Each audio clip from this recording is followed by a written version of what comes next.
নমস্কার, সুমনাস ফুড স্টোরিতে আপনাদেরকে স্বাগত জানাই। আজকের রেসিপিটি একটি পুরোনো দিনের রান্না এবং অতি জনপ্রিয় রান্না, ভেটকি মাছের কাটা চচ্চড়ি। তাহলে শুরু করা যাক। কড়াতে তেল গরম হতে দিয়েছি, লম্বা করে একটা আলু কেটে নিয়েছি এবং এটাকে ভালো করে ডিপ ফ্রাই করে ভেজে নিয়েছি। ডিপ ফ্রাই করে ভেজে নেওয়ার পরে এটাকে আলাদা করে একটা বাটিতে তুলে রেখেছি। এবার মাছ ম্যারিনেট প্রসঙ্গে আসি। মাছগুলিকে প্রথমে ভালো করে জলের মধ্যে ধুয়ে নিয়েছি। পরিষ্কার করে প্রায় ২ থেকে ৩ বার ভালো করে জল দিয়ে ধুয়ে নিয়েছি।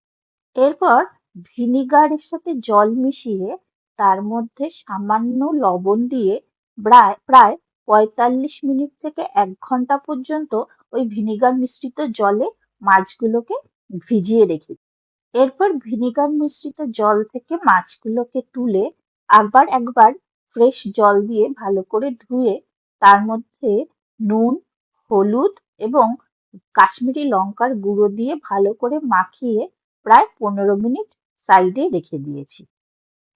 এরপর মাছগুলোকে পুরো ডুবো তেলে ভালো করে এপাশ ওপাশ করে নাড়িয়ে মাছগুলোকে ভালো করে ভেজে নিয়েছি। আমি দুবারে ভেজেছি মাছগুলোকে এবং মাছগুলোকে খুব কড়া করে ভেজেছি যাতে, যেহেতু এটা কাটা চচ্চড়ি, সেহেতু একটুখানি একটা গন্ধ, আঁশটের গন্ধ লাগতে পারে, তাই জন্য ভালো করে এগুলোকে কড়া করে ভেজে নিয়েছি।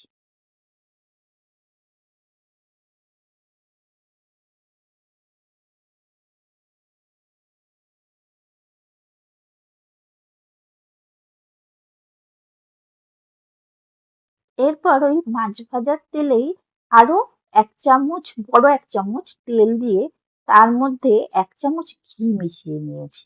এরপরে দুটো গোটা তেজপাতা এবং গোটা গরম মশলা এবং দুটো শুকনো লঙ্কা ফোড়ন দিয়ে নিয়েছি। এবার ওই তেলেতেই ১/২ চামচের মতো রসুন বাটা দিয়ে ভালো করে ওই তেলের সাথে মিশিয়ে নিয়েছি এবং বেশ কিছুক্ষণ ধরে ওটাকে নাড়িয়ে চাড়িয়ে রসুনের গন্ধটা তেলের মধ্যে ইনফিউজ হতে দিয়েছি। এরপর ৩টে কুচি করে কেটে রাখা পেঁয়াজ এই তেলের মধ্যে দিয়ে দিয়েছি, সাথে সামান্য লবণও অ্যাড করেছি। এরপরে ভালো করে পেঁয়াজটাকে ভাজতে শুরু করেছি। এই সময় গ্যাসের ফ্লেমটা একটু মিডিয়াম থেকে লোতে রাখবেন, কখনো একটু হাইতে দিয়ে ভালো করে পেঁয়াজটাকে ভেজে নেবেন।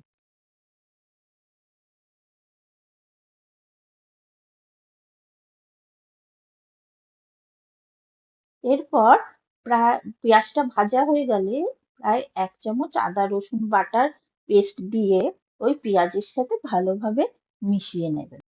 এখানে এরপরে আমি দুটো চেরা কাঁচা লঙ্কা দিয়েছি। যেহেতু আমি ঝাল কম খাই বা আমার ফ্যামিলির লোক ঝাল কম খায়, সেই জন্য আমি দুটো চেরা কাঁচা লঙ্কা দিয়েছি, সাথে ৩টে বড় সাইজের টমেটো দিয়েছি। দিয়ে ভালো করে পেঁয়াজের সাথে এটাকে ভেজে নিচ্ছি। এর মধ্যে লবণ পরিমাণ মতো, কারণ আমরা এর পরেও হয়তো আরেকটু লবণ দেব।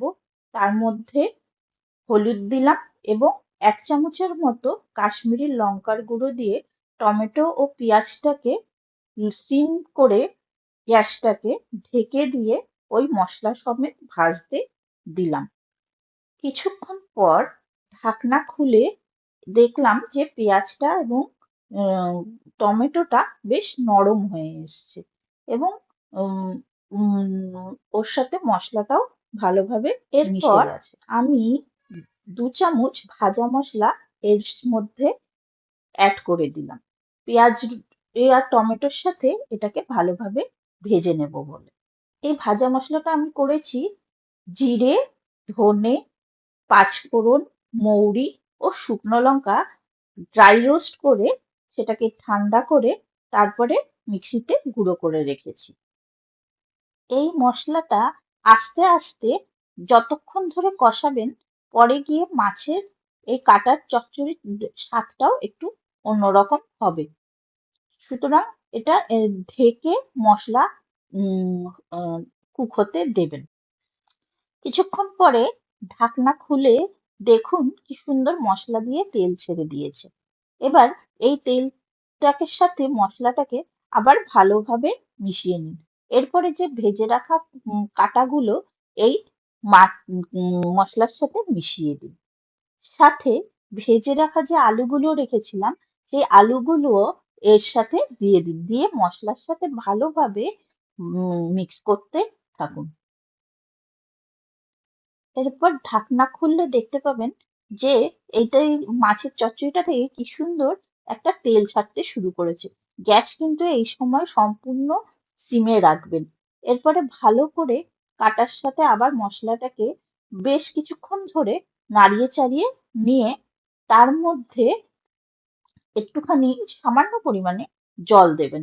দিয়ে আবার মাছের কাঁটাগুলোর সাথে মশলাগুলো মিশিয়ে দেবেন। দিয়ে ঢাকা দিয়ে আবার লো সিমে রান্না হতে দেবেন। এরপরে আমরা এখানে ৩ চামচ ঘি মেশাবো। এই ঘিয়ের গন্ধটা মাছের সাথে মিশে গেলে মাছের থেকে যে আষ্টে গন্ধটা সেটা অনেকটাই চলে যাবে।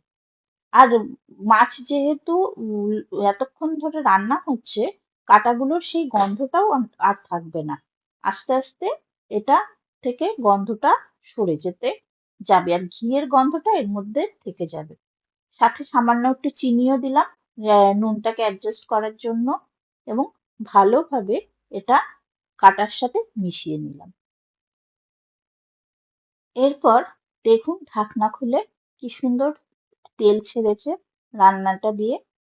আর যে ভাজা মশলাটা ছিল আমি সেই ভাজা মশলার থেকে ১ চামচ ভাজা মশলা আবার এখানে যোগ করলাম। সাথে ৩-৪টে কাঁচা লঙ্কাও যোগ করলাম ঝালটা আর একটুখানি বেশি হওয়ার জন্য। এবার সব মশলার সাথে লঙ্কা ভালোভাবে মিশিয়ে ঢাকা দিয়ে আমি রেখে দিলাম কিছুক্ষণের জন্য।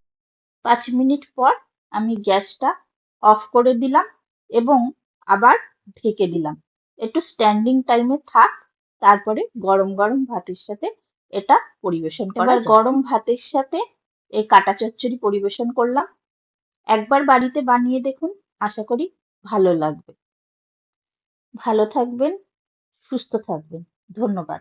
আর চ্যানেলটিতে নতুন হলে সাবস্ক্রাইব করে যাবেন। পাশে বেল বাটনটিতে অবশ্যই প্রেস করবেন।